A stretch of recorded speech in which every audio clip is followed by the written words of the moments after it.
Hi, we're going to talk about Chapter 12, which is about the organization of Spain. So first of all, what does organized mean? Organized means that you arrange things according to one or more rules. So there's more than one way we can organize Spain. We can organize Spain by its territories, so we would arrange it according to autonomies or municipalities.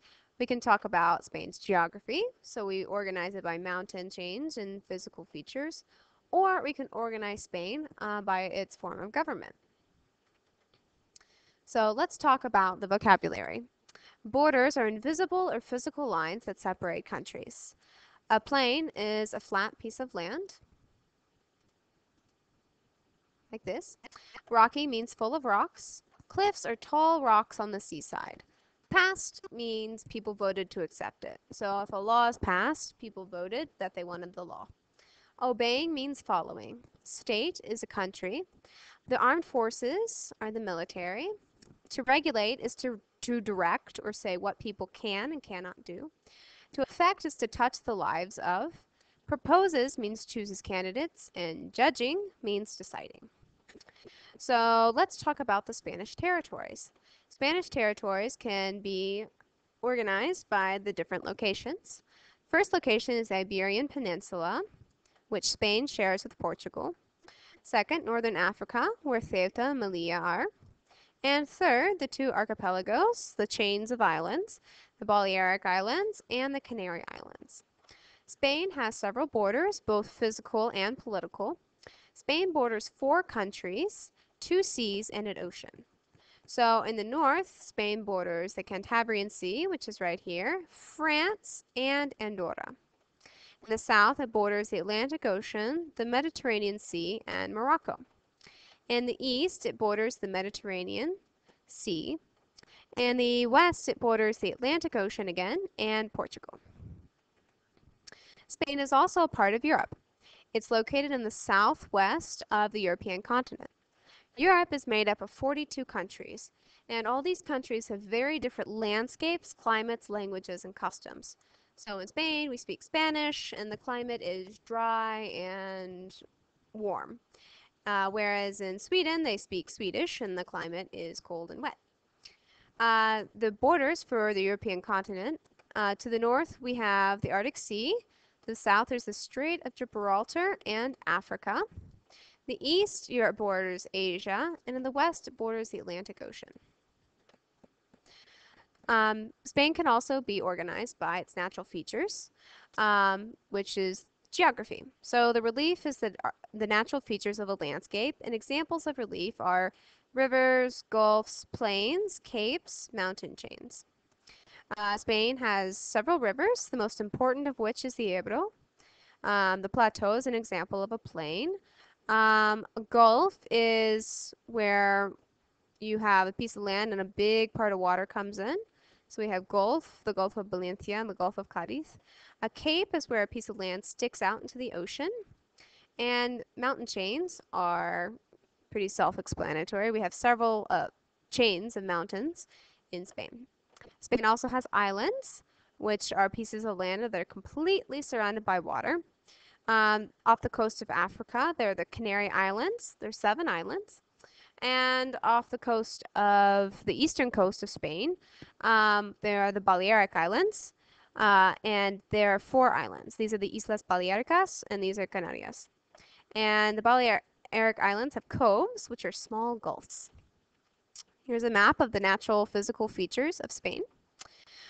We can also talk about Spain according to its form of government.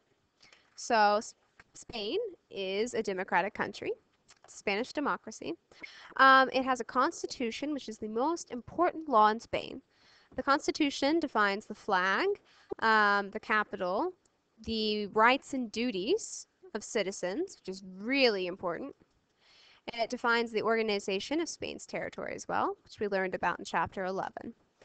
Because Spain is a democratic country, people vote every 4 years for who they want to lead them in parliament.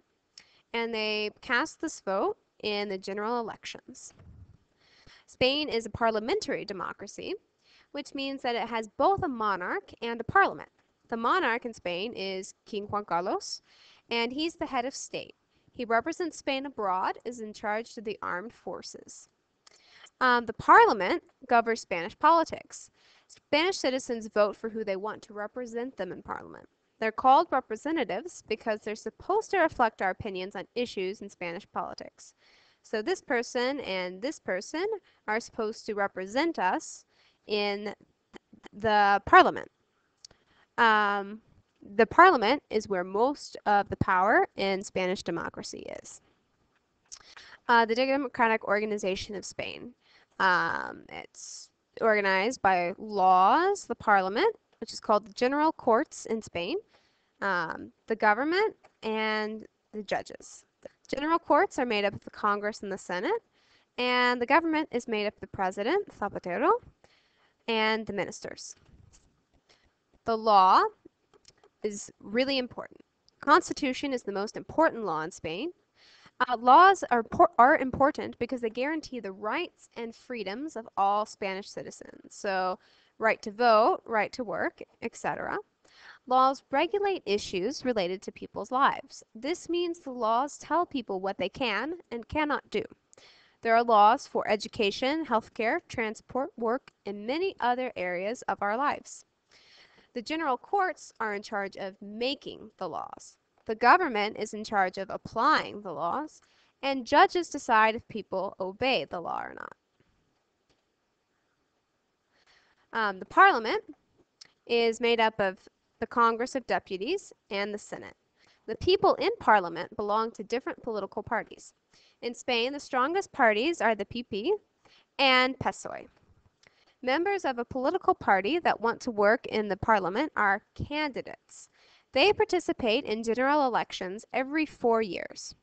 In the general elections, people vote for the candidates that they want to represent them in parliament. And the candidates with the most votes become our representatives and participate in the parliament. So we vote for the candidate we think will represent our opinions the best in parliament. And the Spanish parliament is called the General Courts. Deputies in the Congress make laws that affect all Spanish people. And senators in the Senate make laws about Spain's territories, and they can also modify existing laws. The next part of Spain's democratic organization is the government. The government is made up of the president and the ministers. So in the general elections, deputies are chosen, and then the deputies choose the president of the government. Then the president proposes ministers to help him govern in different areas. So this is the Minister of the Economy, and she deals with making sure Spain's economy is going well. This is the Minister of Defense. She deals with keeping Spain safe. Minister of Education, important for you guys. He makes laws about, helps propose laws about education. This is the Minister of Foreign Affairs and the Minister of the Environment. He deals with Spain's relations with other countries, and she makes sure Spain's environment is doing okay. The last part of the democratic organization of Spain are the judges. Judges are in charge of deciding if people are following the laws or not. And when people don't obey the law, they go on trial, either in a court or a tribunal. So here's a judge. And the most important court in Spain is the Supreme Tribunal, the Supreme Court. So now you know about the organization of Spain by territory, geography, and by democracy.